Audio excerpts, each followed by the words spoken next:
बहुत 2 हफ्ता नागा हो गया, इसके लिए माजरत ख़्वाह हैं।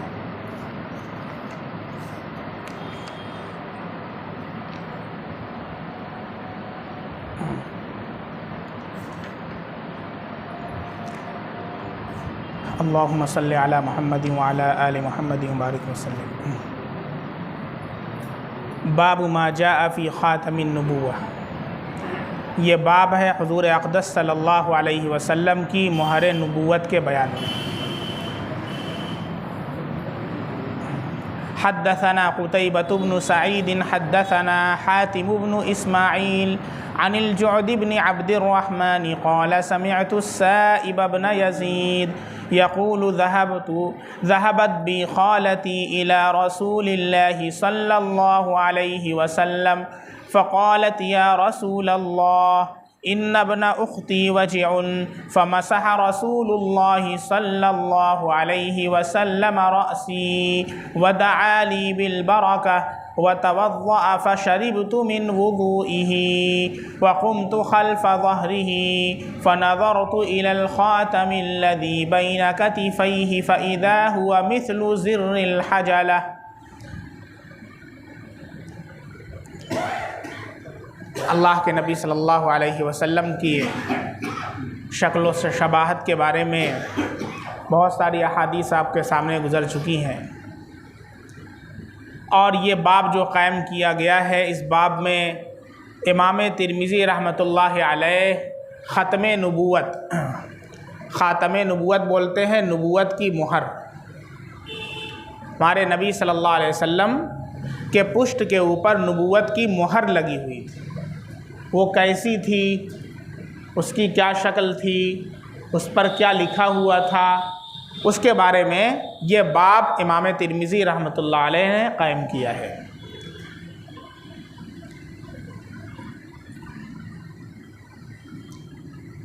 आप सल्लल्लाहु अलैहि वसल्लम की जो मोहर नबूवत है, ये विलादत ही के वक्त से थी। आप सल्लल्लाहु अलैहि वसल्लम की जब विलादत हुई तो उसी वक्त से मोहर नबूवत आप सल्लल्लाहु अलैहि वसल्लम की पुष्ट के ऊपर थी। और उस मोहर के ऊपर क्या लिखा हुआ था, चुनाचे इस सिलसिले में 2 रिवायात हैं। एक तो इब्न हिब्बान वग़ैरह से है, उसमें लिखा हुआ है कि इस पर मुहम्मदुर रसूलुल्लाह लिखा हुआ था। मोहर नबूवत पर क्या लिखा हुआ था, मुहम्मदुर रसूलुल्लाह लिखा हुआ था, यानी मोहम्मद सल्लल्लाहु अलैहि वसल्लम अल्लाह के रसूल। और बाज़ रिवायात से मालूम होता है कि उस पर सिर्फ़ अंतल मंसूर लिखा हुआ था। सिर्फ़ अंतल मंसूर, इसका क्या मतलब हुआ सिर्फ़ अंतल मंसूर का? यानी आप जहाँ भी जाएं, तुम जहाँ चाहे जाओ, तुम्हारी मदद की जाएगी। सिर जहाँ चाहे जाओ, फ़ांतल मंसूर, तुम्हारी मदद की जाएगी, ये लिखा हुआ था। और बाज़ अकाबिरीन की राय यह है कि ये रिवायतें सबूत के दर्जे को नहीं पहुँची हुई हैं। बाहर कैफ इस सिलसिले में जो रिवायात हैं, इमाम तिरमिज़ी रहमतुल्लाह अलैह उसको इस बाब में ज़िक्र फरमा रहे हैं। पहली जो रिवायत आपके सामने पढ़ी गई है, ये साइब इब्न यज़ीद रज़ी अल्लाह अन्हु से मरवी है। ये छोटे बच्चे थे, साइब इब्न यज़ीद रज़ी अल्लाह अन्हु छोटे बच्चे थे, और इनकी खाला इनको ले करके अल्लाह के नबी सल्लल्लाहु अलैहि वसल्लम के पास गई। कुछ बीमार थे ये, तो जैसे हम लोग दम करवाने के लिए बुज़ुर्गों के पास, उलमा के पास ले जाते हैं, तो साइब इब्न यज़ीद रज़ी अल्लाह अन्हु कहते हैं कि मेरी खाला मुझे ले करके अल्लाह के नबी सल्लल्लाहु अलैहि वसल्लम के पास गई, और अल्लाह के नबी सल्लल्लाहु अलैहि वसल्लम से अर्ज़ किया कि ये मेरा भांजा है जो बीमार है। तो हुज़ूर अक़दस सल्लल्लाहु अलैहि वसल्लम ने मेरे सर के ऊपर ऐसे हाथ फेरा, शफ़क़त के साथ आप सल्लल्लाहु अलैहि वसल्लम ने हाथ फेरा। ये भी अल्लाह के नबी की सुन्नत है कि बच्चों के सरों पर शफ़क़त के साथ क्या किया जाए, हाथ फेरा जाए। बहुत से लोग जो है वो बहुत ज़्यादा, उसको क्या कहा जाए कि अपने रौब में इस कदर होते हैं कि बच्चों को बिल्कुल नज़रअंदाज कर देते हैं। ये नबी सल्लल्लाहु अलैहि वसल्लम की सुन्नत नहीं है। हमारे नबी सल्लल्लाहु अलैहि वसल्लम का रवैया बच्चों के साथ बहुत ही नर्म था और बहुत शफ़क़त वाला था। ऐसा नहीं है कि बस बच्चे आए तो आप सल्लल्लाहु अलैहि वसल्लम ने कुछ नहीं किया। बच्चे आते थे तो आप सल्लल्लाहु अलैहि वसल्लम उनसे हंसी मजाक भी किया करते थे और शफ़क़त से हाथ फेरा करते थे, प्यार किया करते थे, बच्चों से बढ़ कर के सलाम किया करते थे। हमारे नबी सल्लल्लाहु अलैहि वसल्लम की सुन्नत है। चुनांचे ख़ुद आप सुने, वो जो सहाबी हैं हज़रत साइब बिन यज़ीद रज़ी अल्लाह अन्हु, वो ख़ुद बयान फरमा रहे हैं कि मेरे साथ क्या हुआ। कहते हैं मेरी खाला अल्लाह के नबी के पास लेकर के गई और अर्ज़ किया कि ये मेरा भांजा बीमार है। तो अल्लाह के नबी सल्लल्लाहु अलैहि वसल्लम ने मेरे सर पर हाथ फेरा और मेरे लिए बरकत की दुआ फरमाई। चुनांचे कोई बच्चा आए तो उसके सर पर शफ़क़त से हाथ फेरें और आप उसके लिए दुआ फरमाएं। एक दो जुमला कह दे, अल्लाह तेरे इल्म में बरकत आता फ़रमाए, अल्लाह तुझे सेहत आता फ़रमाए, अल्लाह तुझे आफ़ियत आता फ़रमाए। इस तरह के जुमले ज़ुबान से कहने चाहिए। अल्लाह तुझे बड़ा आलिम बनाए। चुनांचे हम छोटे थे तो हमारी दादी बताती हैं कि एक यहाँ दादी रहा करती थी नवाब यूसुफ रोड पर, आबिद सुरती वाले, हाजी आबिद सुरती वाले जो थे उनकी अहलिया। तो वो जब आई हमें देखने के लिए तो उन्होंने हमारे सर पर हाथ फेरा और हमको दुआ दी कि अल्लाह इसे आलिम बाअमल बनाए, अल्लाह इसे आलिम बनाए। तो अल्लाह रब्बुल इज़्ज़त बुज़ुर्गों की दुआएं कबूल फरमा लेते हैं। और माशाअल्लाह उनकी इतनी जिद्दोजहद थी कि पूरे जौनपुर के अंदर अल्हम्दुलिल्लाह जो इज्तिमा का सिलसिला शुरू हुआ है मस्तूरात की इज्तिमा का, इसमें पेश जो हैं ये हाजी आबिद साहब की जो अहलिया थी वो थी। ऐसे ही हाजी वकील अंसारी साहब जो किला पर रहते थे, इनका इंतकाल हो गया, उनकी अहलिया थी। इसी तरीक़े से डॉक्टर नश्तर साहब जो इस वक्त बाहयात हैं, अल्लाह ताला उनके उनमें इजाफ़ा फ़रमाए, उनकी अहलिया थी, हमको बहुत मानती थी। हमारी दादी भी थी।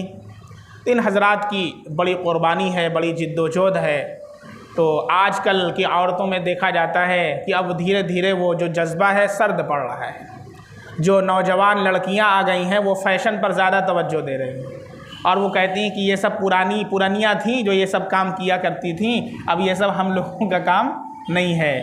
तो अल्हम्दुलिल्लाह उसका असर ये होता था कि औरतों में बहुत ज़्यादा दीनदारी पाई जाती थी और जब एक औरत सुधरती है तो पूरा घर सुधार देती है और औरत बिगड़ती है तो पूरे घर को बिगाड़ देती है।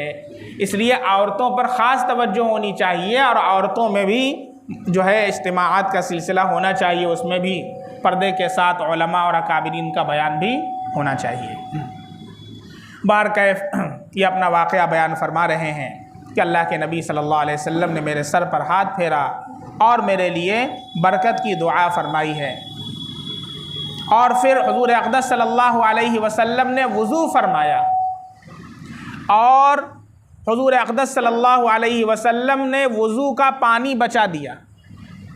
आपने वज़ू फरमाया, वज़ू का पानी बच गया तो आप सल्लल्लाहु अलैहि वसल्लम के जो वज़ू का बचा हुआ पानी था हज़रत साइब बिन यज़ीद रज़ी अल्लाह अन्हु ने उसे पिया। चूँकि वो बरकत तो अल्लाह के नबी सल्लल्लाहु अलैहि वसल्लम के जिस्म से और आपके दस्ते मुबारक से जो चीज़ मस हो जाए उसमें बरकत आ जाती है।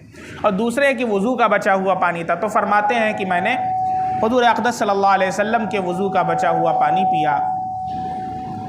अब आप सल्लल्लाहु अलैहि वसल्लम का जो ये वज़ू था, मुमकिन है कि आप सल्लल्लाहु अलैहि वसल्लम ने बतौर इलाज के ये काम किया हो कि आपने वज़ू फरमाया और वो कसदन पानी बचा दिया कि उस पानी को उन्हें पिला दें और इससे उनको शिफा मिल जाए। आप सल्लल्लाहु अलैहि वसल्लम ने बक़सदे बंद ही कर दीजिए। और ऐसा भी हो सकता है कसदन ऐसा किया हो या ऐसा हो सकता है कि आप सल्लल्लाहु अलैहि वसल्लम ने इत्तेफ़ाक़न किया हो। ये काम हुआ। फिर उसके बाद हज़रत साइब इब्न यज़ीद रज़ी अल्लाह अन्हु फरमाते हैं कि मैं हुज़ूर अक़दस सल्लल्लाहु अलैहि वसल्लम के पीठ के पीछे खड़ा हुआ, पसे पुष्ट, पीठ के पीछे। बच्चे लोगों की आदत, अब ये ज़रूरी नहीं है कि आप कसदन खड़े हुए हों, जानबूझकर खड़े हुए हों। बच्चे होते हैं तो बच्चे एक जगह नहीं बैठते हैं, कभी यहाँ उछल के जाएंगे, कभी वहाँ उछल के जाएंगे। बच्चों की ये फितरत होती है। और जो बच्चा जो है ना उछले कूदे तो वो बच्चा नहीं है, फिर उसमें बुढ़ापा आ गया है। हकीमुल उम्मत रहमतुल्लाहि अलैह ने एक साहब से कहा, उन्होंने कहा कि मेरा छोटा बच्चा है, कहा लेकर के आना अपने बच्चे को अपने लेकर के आना। तो उन्होंने एक हफ्ता तक उसे नसीहत की है कि मैं तुझे बहुत बड़े बुज़ुर्ग के पास लेकर के जा रहा हूँ, बहुत बड़े आलिम के पास लेकर के जा रहा हूँ।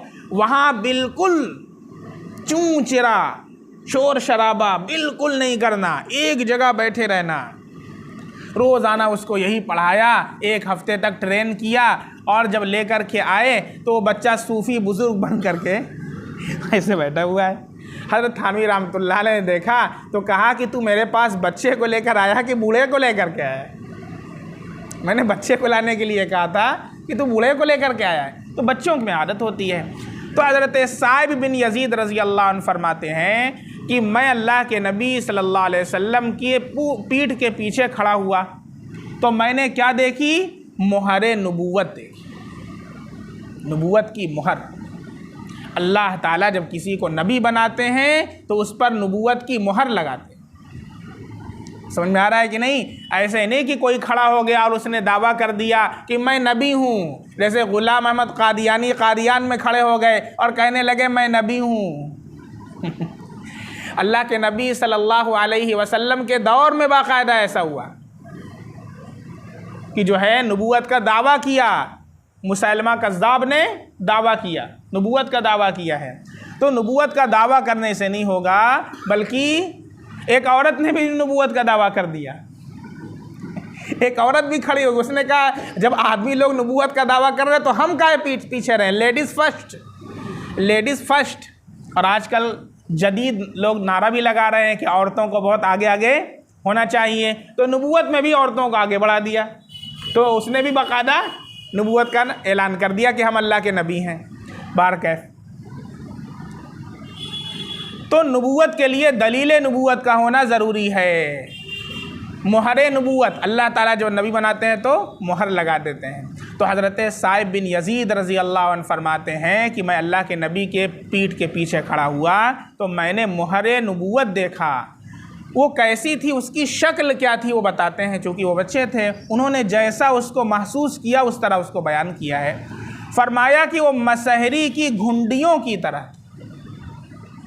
मसहरी देखे हैं? अरे जिस पर दुल्हा साहब आराम फरमाते हैं, उस पर घुंडियाँ लगी रहती हैं, घुंडियाँ उसकी तरह थी। और ये घुंडी कितनी बड़ी थी? ये कबूतर का जो अंडा होता है, कबूतर का जो अंडा होता है, इस अंडे के बराबर बैज़वी शक्ल में, सफ़ेदी की शक्ल में, उस पर्दे में जो लगी हुई होती है घुंडियाँ, जो मसहरी पर लटकाया जाता है, उसी के मिसल, उसी की तरह अल्लाह के नबी सल्लल्लाहु अलैहि वसल्लम की क्या थी? मोहर नबूवत थी।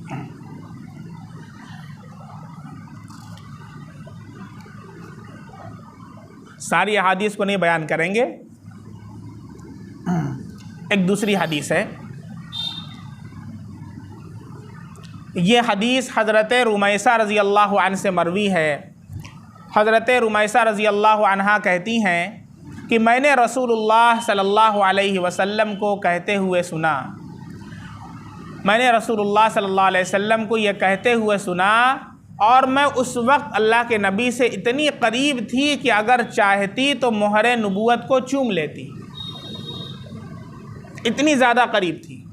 क्या अल्लाह के नबी फरमा रहे थे कि अल्लाह के नबी सल्लल्लाहु अलैहि वसल्लम साद बिन मुआज़ रज़ी अल्लाह अन्हु के हक़ में ये इरशाद फरमा रहे थे कि उनकी मौत की वजह से अल्लाह रब्बुल इज़्ज़त का अर्श भी उनकी रूह की खुशी में झूम गया। जब हज़रत साद बिन मुआज़ रज़ी अल्लाह अन्हु की वफ़ात हुई है तो अल्लाह के नबी सल्लल्लाहु अलैहि वसल्लम ने क्या फरमाया कि हज़रत साद बिन मुआज़ रज़ी अल्लाह अन्हु की रूह की खुशी में, चूँकि रूह जाती है ना आला इल्लियीन में, फ़रिश्ते उसका इस्तक़बाल करते हैं, तो अल्लाह का अर्श उस खुशी में क्या हो गया? झूम गया। ये साद बिन मुआज़ रज़ी अल्लाह अन्हु की फ़जीलत है। और उनके जनाज़े में बाज़ रिवायात में आता है कि साद बिन मुआज़ रज़ी अल्लाह अन्हु का जो जनाज़ा था उस जनाजे के अंदर हज़ारों फरिश्ते उतरे और उन्होंने उनका जनाजा पढ़ा।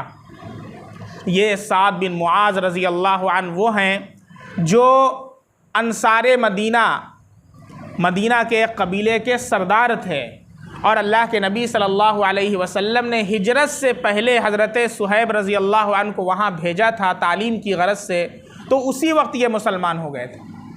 और ये साद बिन मुआज़ रज़ी अल्लाह अन्हु जब मुसलमान हुए तो इनके बाद इनका पूरा कबीला क्या हो गया?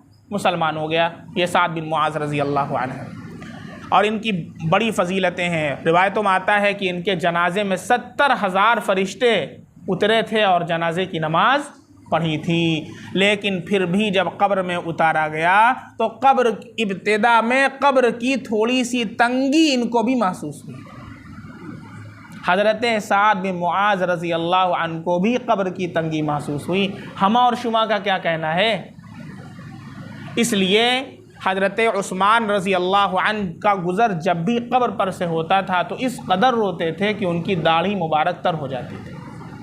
किसी ने पूछा कि आप जन्नत और जहन्नम का तज़किरा होता है लेकिन आप इस कदर नहीं रोते जितना कि कब्र के सामने आ जाने से रोते हैं। हज़रत उस्मान गनी रज़ी अल्लाह अन्हु ने फरमाया, मैंने अल्लाह के नबी सल्लल्लाहु अलैहि वसल्लम को सुना है कि कब्र आखिरत की मंजिल में से सबसे पहली मंजिल है। अगर ये आसान हो गई तो बाद की सारी मंजिलें आसान हो जाती हैं, और अगर ये दुश्वार हो गई तो बाद की सारी मंजिलें दुश्वार हो जाती हैं। इसलिए अल्लाह रब्बुल इज़्ज़त से दुआ भी करते रहना चाहिए, ऐ अल्लाह मौत के सकरात से और अज़ाब क़ब्र से हमारी हिफाजत फरमा। मौत के सकरात से, मौत के वक्त जो तकलीफ़ होती है उससे, और अज़ाब क़ब्र से हमारी हिफाजत फरमा। इसकी दुआ अल्लाह रब्बुल इज़्ज़त से करते रहना चाहिए। तो क्या फरमाते हैं? हाँ, उन्होंने देखा अल्लाह के नबी सल्लल्लाहु अलैहि वसल्लम की मोहर नबूवत को, ये इस हदीस के अंदर बयान किया गया है। और एक हदीस और इस बाब से हम बयान कर दें जो थोड़ा सा तवील हदीस है। हज़रत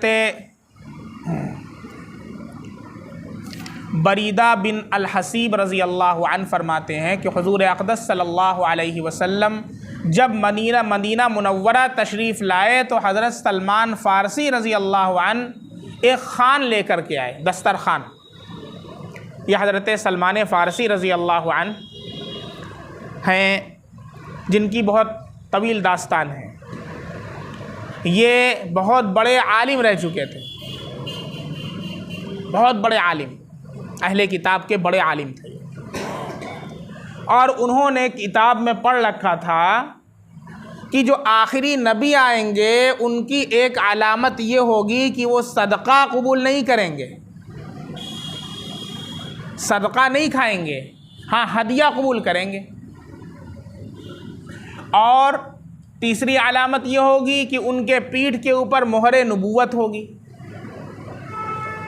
ये हज़रत सलमान फ़ारसी रज़ी अल्लाह अन्हु बहुत से लोगों के पास गए। असल में इनकी जो पैदाइश हुई थी ये आतिश परस्त घराने में, मजूसी घराने में हुई थी।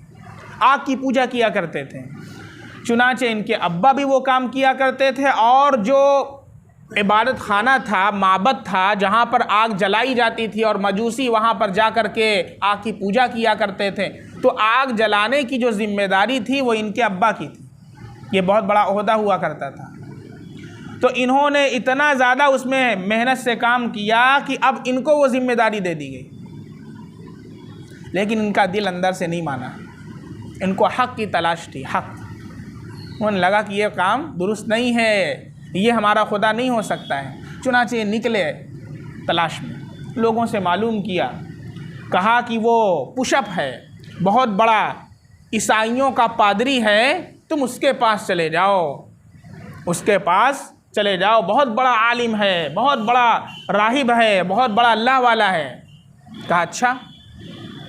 चुनाचे इरादा किया जाने का। इनके अब्बा को पता चला तो इनको पाँव में बेड़ी बांध दिया घर में, खूब इनको डांटा, कहा अपने मज़हब को छोड़ करके जा रहे हो।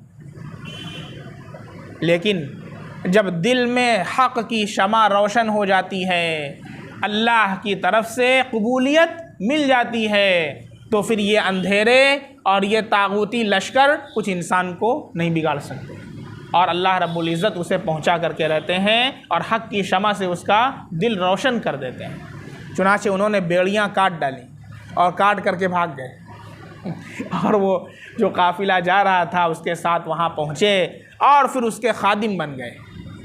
फिर उन्होंने बहुत दिन तक देखा कि वो सही आदमी नहीं है, क्योंकि वो तो तकरीर जब करता है तब तो लोगों को खूब सदक़े की तालीम देता है, और जब लोग सदक़ा देते हैं तो उठा करके अपने बैंक में डाल लेता है। क्या नहीं, देखो यहाँ मामला उल्टा चल रहा है। दिन में तो बहुत लंबी लंबी तकरीर हो रही है और जा कहाँ रहा है, ये तो खादिम बन गए थे, साथ में सब देखा करते थे। कि जो सदका आ रहा है वो बजाय गरीब और मिस्कीन पर ख़र्च करने के वो पादरी साहब की झोली में जा रहा है। को लगा मामला गड़बड़ चला। इन्होंने उनसे कहा कि नहीं, कोई बड़े आदमी को बताओ, अच्छे आदमी को, तुम अच्छा आदमी नहीं हो, कोई अच्छे आलिम को बताओ। खैर उन्होंने फिर दूसरे को बताया, वो उसके पास पहुँचे, फिर उसका इंतकाल होने लगा तो उन्होंने उनसे पूछा कि तुम्हारा तो इंतकाल हो रहा है, अब मैं किसके पास जाऊँ। उन्होंने दूसरे को बताया। 250 साल की उम्र हुई हज़रत सलमान फ़ारसी रज़ी अल्लाह। 250 साल कम है, पिछले ज़माने से चले आ रहे थे, पिछली उम्मतों की उम्रें ज़्यादा थी ना, इतनी उम्र हुई है। तो उसके बाद पूछते पूछते ऐसे करते करते करते करते आखिर में बिल्कुल जहाँ पहुँचे हैं वो भी इंतकाल करने लगा। उसकी पूरी ज़िंदगी खिदमत किया इन्होंने, इंतकाल करने लगा। फिर उन्होंने वही सवाल किया कि तुम तो जा रहे हो, अब मैं किसके पास जाऊँ। कहा कि देखो अब पूरी दुनिया में कोई भी इंसान राह हक़ पर कायम नहीं है। जो उनके उस्ताद थे उन्होंने कहा पूरी दुनिया में, हाँ अन करीब नबूवत का आफताब तुलू होने वाला है और अल्लाह के आखिर नबी तशरीफ़ लाने वाले हैं। कहाँ आएंगे, चूँकि तलाश थी। कहा कि वो ऐसी जगह आएंगे जहाँ पर खजूर के दरख्त बहुत होंगे, ज़मीन कंकरीली होगी, ये अलामात उसने बताया। कहा कि अच्छा, कहा अगर तुम पहुँच सको तो ज़रूर पहुँचना, और मालूम चले तो जा करके तुम उनके खादिम बन जाना और उनकी सोहबत में अपना सारा वक्त लगा देना। ठीक, उसके बाद उसका इंतकाल हो गया। बहुत दिनों के बाद इनको मालूम चला कि एक अल्लाह के नबी मबऊस हुए हैं मक्का के अंदर, एक शख्स हैं जिनका नाम मोहम्मद है, और उन्होंने नबूवत का ऐलान किया है और ये कहते हैं कि मैं अल्लाह का नबी हूँ, अल्लाह ने मुझे नबी बना करके भेजा है। अब ये बहुत परेशान हुए कि कैसे हम वहाँ तक जाएं, क्योंकि बहुत ज़्यादा एज नहीं थी और उस ज़माने में सफ़र करना बहुत मुश्किल काम था। ऐसे नहीं कि आप बैठे और टिकट हवाई जहाज़ के निकाले और पहुँच गए फ़ौरन, ऐसी बात नहीं थी। वहाँ ट्रेन भी नहीं थी, ना इनके पास कुछ था। हाँ, जो आखिरी पादरी की इन्होंने खिदमत किया था तो थोड़ा सा इन्होंने बिज़नेस भी शुरू कर दिया था, थोड़ी सी तिजारत भी करने लगे थे, तो इसकी वजह से इनके पास थोड़े से जानवर हो गए थे, जैसे गाय है, बकरियां वगैरह, इतना था बस, और कुछ नहीं था। अब ये बहुत परेशान हुए कि हम कैसे जाएं, मक्का कैसे जाएं। तो देखे कि एक काफ़िला अरब जा रहा है, काफ़िला अरब जा रहा है। अब उसके पीछे हो लिए और कहा कि भाई अगर तुम मुझे अपने साथ ले लो और मुझे अरब तक पहुंचा दो तो मेरे पास ये जितने जानवर हैं, गाय और बकरियां, मैं सारा का सारा तुम्हें दे दूंगा। तो कहें बहुत बढ़िया सौदा है, आओ चलो साथ में। उनको साथ में ले लिया। उस वक्त अल्लाह के नबी सल्लल्लाहु अलैहि वसल्लम मक्का से हिजरत करके कुबा में आ गए थे। मदीना से पहले आप सल्लल्लाहु अलैहि वसल्लम ने कुबा में क़याम फरमाया था और वहाँ मस्जिद तामीर हुई थी, मस्जिद कुबा, पहली मस्जिद है इस्लाम की। तो हज़रत सलमान फ़ारसी रज़ी अल्लाह अन्हु को वो लोग जब आए, मदीना आए, और मदीना आए तो वहाँ पर बनु कुरैज़ा, उन्होंने उनको अपना ग़ुलाम बना लिया। जो काफ़िले वाले थे उन्होंने कहा कि मौका बढ़िया है, ग़ुलाम बना लो, ग़ुलाम बना लिया और ग़ुलाम बना करके उनको बेच दिया। मदीना में आ करके उनको बेच दिया, फ़रोख्त कर दिया। किसको फ़रोख्त किया? बनु कुरैज़ा का एक यहूदी था, उसे फ़रोख्त कर दिया। अब बेचारे क्या करें, ये बता रहे मैं ग़ुलाम नहीं हूँ, कौन मानने वाला है। इनको फ़रोख्त कर दिया। जब इनको पता चला कि अल्लाह के नबी क़ुबा में तशरीफ़ लाए हैं तो इन्होंने अपने आका से इजाज़त लिया और कुछ पैसा वैसा जमा किया इन्होंने, चूँकि जो जानवर वगैरह थे वो सब तो काफ़िले वालों ने ले लिया था। मेहनत करके इन्होंने कुछ अल्लाह के नबी के हदिया के लिए, जा रहे मिलने के लिए तो क्या हदिया लेकर के जाएं। अब आप ही जाते, अगर अल्लाह के नबी मौजूद होते तो कुछ हदिया लेकर के जाते, तोहफ़ा लेकर के जाते। वैसे ही वो भी सोचे कि हम कुछ ले करके जाए। तो वो अल्लाह के नबी सल्लल्लाहु अलैहि वसल्लम की खिदमत में खान लेकर के, खान मतलब दस्तरखान, उसमें खजूरें थीं और जो कुछ उनसे बन सका, और जा कर के ये कहा, इम्तिहान ले रहे थे क्योंकि किताबों में पढ़ रखा था, उन्होंने बहुत मेहनत की थी, बहुत बड़े आलिम थे, क्या कि वो जो नबी आखिरुज़्ज़मा आएंगे वो हदिया कबूल करेंगे, सदका कबूल नहीं करेंगे। तो उन्होंने कहा कि अल्लाह के नबी यह आपके लिए हदिया है, यह आपके लिए सदका है, यह आपके लिए सदका है। अल्लाह के नबी ने जो ही सुना कि सदका है, आपने तो पहले ले लिया था, फिर उन्होंने कहा सदका है, फिर आप सल्लल्लाहु अलैहि वसल्लम ने वापस कर दिया और कहा कि भाई हम लोग सदका नहीं खाते, हमारी जमात के लिए सदका हलाल नहीं है। समझ में आ गया, एक अलामत इनको मिल गई। अब दूसरी क्या थी, हदिया कबूल करते हैं। अब वो वहाँ से गए वापस, अब फिर अल्लाह के नबी सल्लल्लाहु अलैहि वसल्लम मदीना आ गए। अब फिर उन्होंने मेहनत मजदूरी की, थोड़ा सा पैसा जमा किया और कुछ सामान वामान लिया, और फिर अल्लाह के नबी के पास आए और कहा अल्लाह के नबी ये आपके लिए हदिया है, ये आपके लिए हदिया है। हमारे नबी सल्लल्लाहु अलैहि वसल्लम ने बहुत खुशी से कबूल फरमाया और सहाबे कराम को भी तकसीम फरमाया। दो चीज़ें पाली, दो अलामत मौजूद, सदका कबूल नहीं करते वो भी तस्दीक हो गई, दूसरी क्या थी, हदिया कबूल करते हैं उसकी भी तस्दीक हो गई। अब एक चीज़ उन्हें देखना था, मुहर नबूवत। अब वो कैसे देखें, चूँकि अल्लाह के नबी तो चादर ओढ़ करके, चादर डाले हुए थे, अब वो बड़े चक्कर में थे, पीछे की तरफ कैसे जाएं, तो जाएं कैसे जाएं, भाई जाहिर सी बात है हमसे मिलना है तो हमारे पीछे कैसे जाएंगे आप। अल्लाह के नबी सल्लल्लाहु अलैहि वसल्लम ने खुद कहा कि आ देख ले।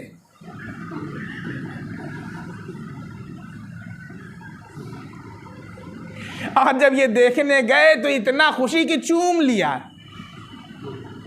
मोहरे नबूवत को चूम लिया। अब क्या बाकी था, अब तो तीनों अलामात पाली गई, फ़ौरन इस्लाम कबूल किया। अल्लाह के नबी सल्लल्लाहु अलैहि वसल्लम के हाथ पे क्या हो गए, मुसलमान हो गए। लोग कहते हैं कि इस्लाम तलवार के ज़ोर से फैला है।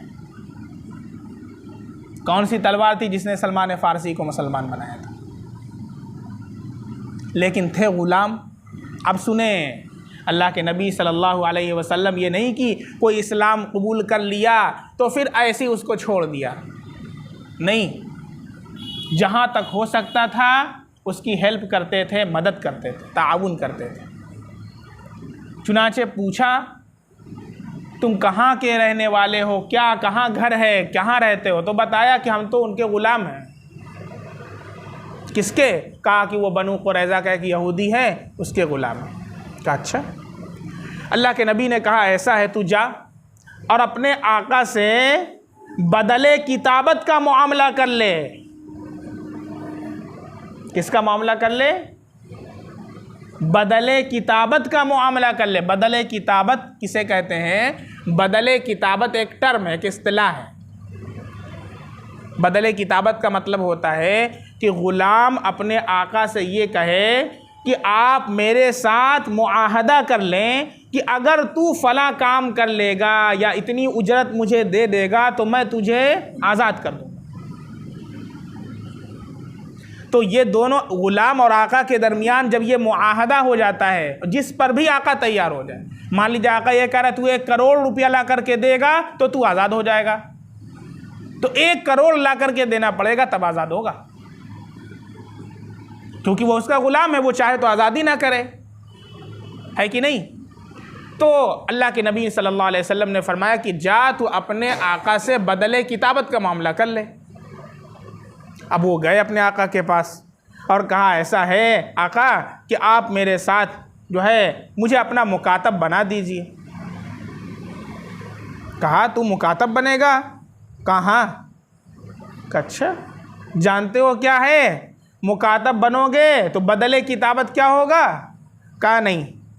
कहा सुन ले, दो चीज़ें उसने मुकर्रर फरमाई हैं बदले किताबत में, दो चीज़ें मुकर्रर फरमाई हैं। नंबर एक, उसने कहा 40 उकिया नकद सोना ला करके देना पड़ेगा, सबसे पहली चीज़। वो बहुत बड़ी बात थी भाई, 40 उकिया नकद सोना, और एक उकिया जो होता है वो 40 दिरहम का होता है, और एक दिरहम भी गुलामों के पास नहीं हुआ करता था। अब आप सोचें ज़रा, 40 उकिया नकद सोने का सिक्का ला कर देना है, और एक सोने का सिक्का 40 चांदी का दिरहम हुआ करता था। कहाँ से लाएगा बेचारा? तो ऐसी शर्त ही लगा दी कि ना ही 9 मन तेल होगा, ना राधा नाचेगी। लेकिन हुक्म किसका था? हुक्म किसका था? हमारे नबी सल्लल्लाहु अलैहि वसल्लम। आप देखें कैसे इंतज़ाम होता है। कहा बताओ और क्या है, और आगे बोलो। कर अच्छा दूसरी शर्त ये है कि 300 दरख्त खजूर के तुझे लगाने पड़ेंगे, और उसकी देख रेख करना पड़ेगा, उसका ख्याल करना पड़ेगा, यहाँ तक कि वो 300 दरख्त बड़े हो जाएं और खूब फल देने लगें, तब जा कर के मैं तुझे आज़ाद करूँगा। अरे भैया, एक बोल देता, 2 बोल देता, 10 बोल देता, 20 बोल देता, 30 बोल देता, क्या बोल रहा है? उल्लू का पट्ठा 300 दरख्त। अल्लाह के नबी सल्लल्लाहु अलैहि वसल्लम का मोजज़ा ज़ाहिर होता है। देखें, मेरे नबी अपने ग़ुलामों को छोड़ते नहीं थे। चुनांचे पहुँचे आका की खिदमत में। अब हकीकी आका कौन हो चुके हैं? मेरे नबी हो चुके हैं। कहा अल्लाह के नबी, बदले किताबत का मामला हो गया है। कहा क्या रखा? कहा 40 उकिया नकद सोने का सिक्का। अल्लाह के नबी के पास भी नहीं था। हमारे नबी तो बोरिया नशीन थे, चटाई पर बैठा करते थे। और दूसरा क्या? कहा 300 दरख्त खजूर के लगाने हैं, और कह रहा है कि उसकी परवरिश करो, और जब पूरा खजूर वजूर निकले तब जा कर के तुम आज़ाद हो गए। कहा कोई बात नहीं, अल्लाह ताला इंतज़ाम करेंगे। इतने में अल्लाह गैब से इंतज़ाम होता है। अल्लाह के नबी की खिदमत में कहीं से हदिया आता है, सोने का सिक्का। देखने में थोड़ा ही लग रहा था, थैली में। अल्लाह के नबी ने उठा करके दिया, कहा जा पहले ये काम कर ले। अल्लाह के नबी, ये तो बहुत थोड़ा है। अरे कि तू जा तो लेके जा पहले, और गिन करके दे उसे। जब लेकर के गए और गिने तो पूरा उतना ही निकला। अब उसका आका भी हैरान, अरे पट्ठा ये कहाँ से ला रहे हैं? 40 उकिया नकद सोने का सिक्का। कहा चलो अभी दूसरी शर्त तो बाकी है ना, 300 दरख्त लगाओ, उसकी परवरिश करो। आए अल्लाह के नबी की खिदमत में। कहा अल्लाह के नबी, वो काम तो हो गया। कहना और क्या काम है? कहा यह 300 दरख्त वाला। अल्लाह के नबी ने अपने हाथ से 300 दरख्त लगाए।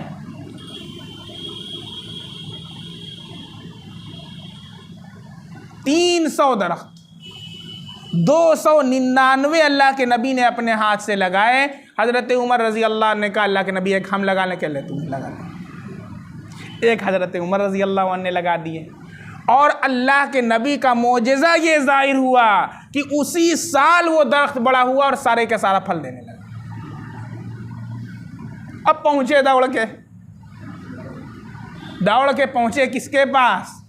कुरैज़ा के यहूदी के पास। कहा चल देख ले। कहा इतनी जल्दी? कह चल देख ले। देख रहा, गिना सब, 299 दरख्त पर फल आ गया था, एक दरख्त पर नहीं आया था, जो हज़रत उमर रज़ी अल्लाह ताला ने लगा दिया था। वो गिना, कहा 299 ही तो है, एक और कहाँ है? बड़ा मसला हो गया एक के लिए, फिर मामला अटक गया। अल्लाह के नबी सल्लल्लाहु अलैहि वसल्लम के पास आए, कहा कि एक में फल नहीं आया है। कहना वो हज़रत उमर ने लगाया था। चलो एक फिर अल्लाह के नबी ने लगाया है, और फिर उसी साल जो वो दरख्त बड़ा हो चुका, उसमें फल आ चुका है, उसी साल वो दरख्त जो लगाया फिर वो बड़ा हो गया और उसमें फल आया। और इस तरह हज़रत सलमान फ़ारसी रज़ी अल्लाह अन्हु ग़ुलामी की ज़िंदगी से आज़ाद हो गए। ये इस्लाम तरबियत देता है, ग़ुलामों को आज़ाद करना इस्लाम ने सिखाया। स्लेवरी तो ज़मानों से चली आ रही। आज लोग इस्लाम पर एतराज़ करते हैं। कोई इस्लाम ने स्लेवरी को ईजाद किया है क्या?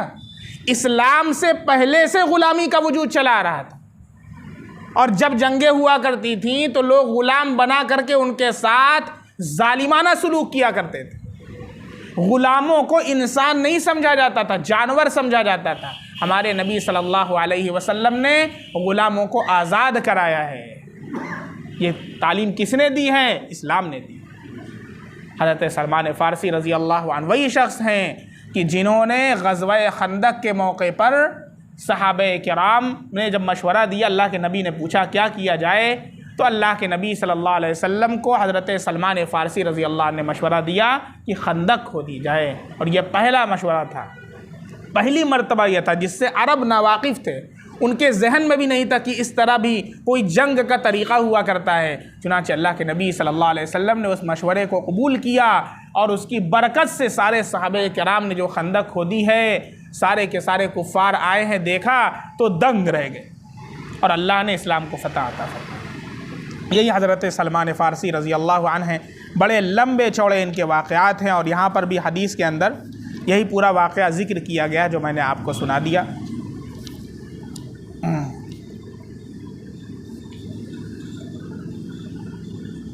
एक आखिर हदीस है इस बाब की। हज़रत अब्दुल्लाह बिन सरजस कहते हैं कि मैं हुज़ूर अक़दस सल्लल्लाहु अलैहि वसल्लम की खिदमत में हाज़िर हुआ। हुज़ूर सल्लल्लाहु अलैहि वसल्लम के पास उस वक्त मजमा था। मैंने इस तरह हुज़ूर सल्लल्लाहु अलैहि वसल्लम के पसे पुष्ट चक्कर लगाया। रावी ने उस जगह गालिबन चक्कर लगाकर हुज़ूर सल्लल्लाहु अलैहि वसल्लम मेरा मंशा समझ गए और अपनी पुष्ट मुबारक से चादर उतार दी।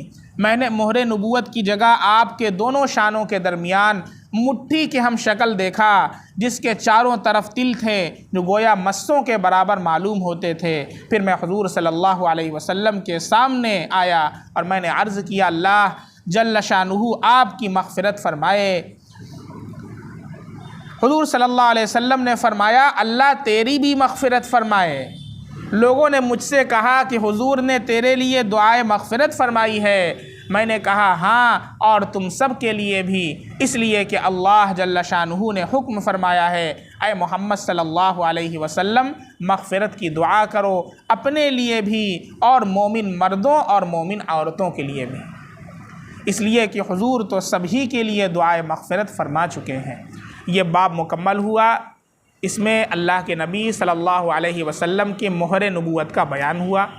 इससे अगले बाब में आप सल्लल्लाहु अलैहि वसल्लम के बाल का बयान आएगा कि आपके बाल कैसे थे, बाल आप कहाँ तक रखा करते थे, बाल की कितनी अक़साम थी, उसका पूरी बहस इंशाअल्लाह इसके अगले बयान में इंशाअल्लाह आएगी।